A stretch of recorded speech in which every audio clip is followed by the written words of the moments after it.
Viva. Today, so Fraiche are in Portobello where we're meeting Kieron Scott. We'll be interviewing him to find out a bit more about his company AD, where he's chief designer and product designer.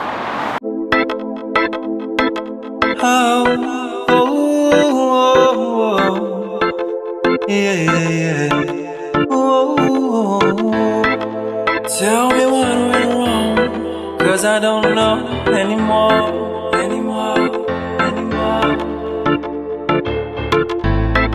It started off well good, now it's all gone. Hey Kieron, how you doing? Hello, I'm good, how are you? I'm good, thank you. So can you tell us a bit about yourself, a bit of background information, where you're from? Okay, I'm from West London, in Shepherd's Bush, and I'm a product designer. I'm just coming to the end of my degree now.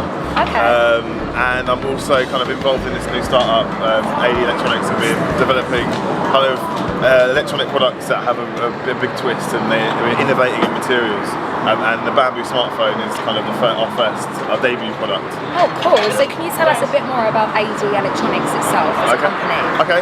As a company, I mean, it was always, at the conception of the company, it was always, we want to go forward with kind of innovating new materials and bringing innovation, bigger jumps in innovation within the mobile phone market. Okay. And that was our biggest goal, was like, okay, what can we do to shake the market up and do something completely different? And that's kind of how we got to the Bamboo phone. Yeah. So how did the idea for the Bamboo phone first come about? How we got to that, it was kind of quite a big process. I mean, when you're developing a product, it's never overnight. It's never like a light bulb. You get light bulb moments sometimes, but it was like a process of development. We tried different materials, and I guess that light bulb moment was when we tried wood. We were like, that looks wicked. Like on the design, amazing. Yeah, people really liked it. And that was kind of the moment where we were like, right, this could work, wood could work. We started playing around with different types of wood, so we played around with bamboo, we played around with different softwoods, hardwoods, and we also had to think about if it could be manufactured, and that we weren't kind of having, if it did, for example, if it did take off and loads of people were buying it, we weren't cutting down forests to produce it. Okay. So, I mean, bamboo was the obvious choice. Yeah. And when we did test it out and done like renders with it, it looked amazing.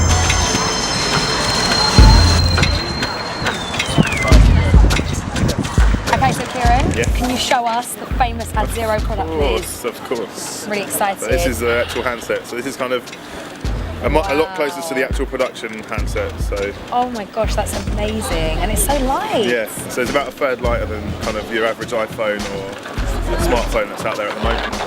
Can you talk us through it a bit? Yeah, I mean, the main features that you can see now, unfortunately we can't show you the operating system yet. Yeah.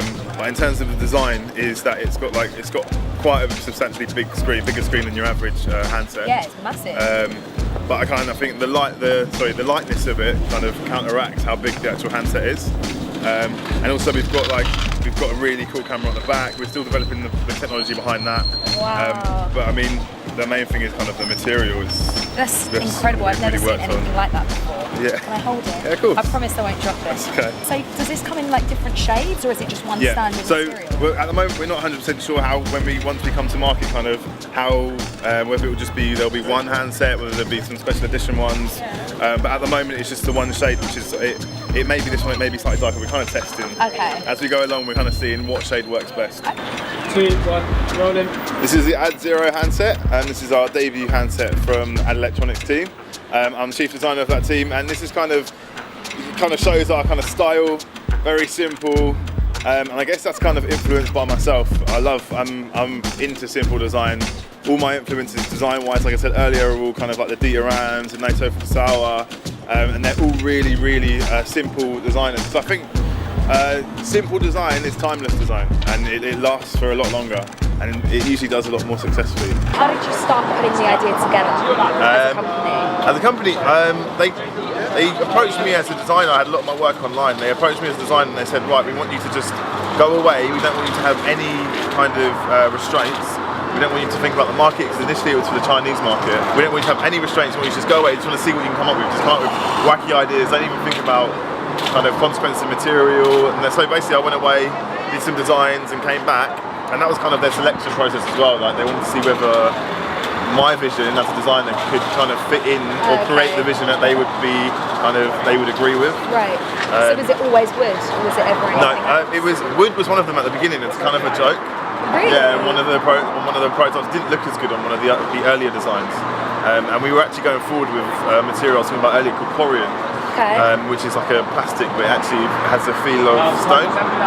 Yeah, so that was something that we were going forward with, the Kieron, and also copper, which we actually showed at the Design Festival Week last year. And yeah, it was going that direction, and we just threw it in again. We threw the wood in again, and we were like, let's just see what it looks like with the new developed design, and it just worked. And that was the one that you decided to go with. Yeah. In design-wise, I mean, there's obvious influences like you've got Apple, and like the stuff that Jonathan Ives has done. And they're all massive influences as a designer, and especially as I'm kind of going into the market of mobile phone design. You do look around and you see kind of what other people are doing, and you are inspired to do something maybe different, or something that takes elements of what they're doing and changes it up, and kind of even gives them competition. But yeah, that's kind of the main inspirations.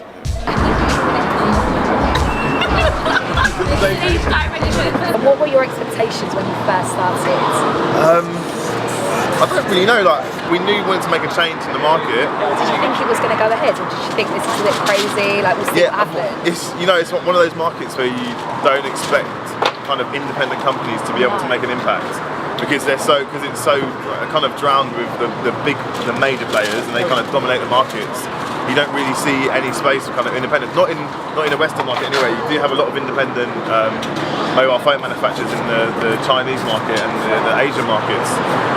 But we just thought, let's do it and see where we can go with this. And that's kind of how it all started. And we didn't have too much expectations, I guess, and that's the reasons why we kept going, because we weren't like, right, we want to take on iPhone. That was never our goal. You just wanted to be yourselves, not really compete with other people. We wanted to bring something, open up the market. So what would you say is the biggest lesson that you've learned so far?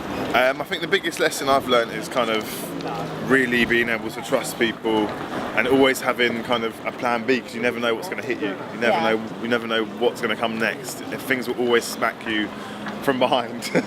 Right, so you have to be prepared for it. You have to be prepared for everything. You have to always have kind of a plan B. You've always got to be on the ball. As soon as you start to like slack, that's when things can go wrong. Yeah. If you're in a business partnership, you have to make sure you know your business partner. Yeah. And you have to have complete trust in each other, and as a force together, be able to know who you can and can't trust. Yeah, definitely. Yeah. And who are your role models? Role models. They can be like personal role models, or like business role models. I mean, for designers, I mean, Dieter Rams has always been a big role model to me, but also Nato Fukasawa as well. He's a Japanese designer, and I love all of his stuff, and they're all really simple. All their stuff is really simple, and that's kind of how the kind of design that I like and the kind of design that I do is. I always try and make things as simple as possible, but also as organic as possible. So amazing. I guess that's the kind of two people that I kind of base they've kind of been my role models. Yeah? Yeah. Cool. And where do you see yourself in the next 5 years? The next 5 years? Yeah. I'd like to see myself kind of heading a successful electronics company that we're starting up now. You're heading that way? Yeah. I mean, hopefully by then, we'll be successful. We'll be bringing to market lots of different amazing new products, innovative new products, new materials, all that kind of stuff. I want to always be at the front of innovation. And I mean, that's really important to me, and it's important to us as well as a company. That's what you're passionate about. Yeah.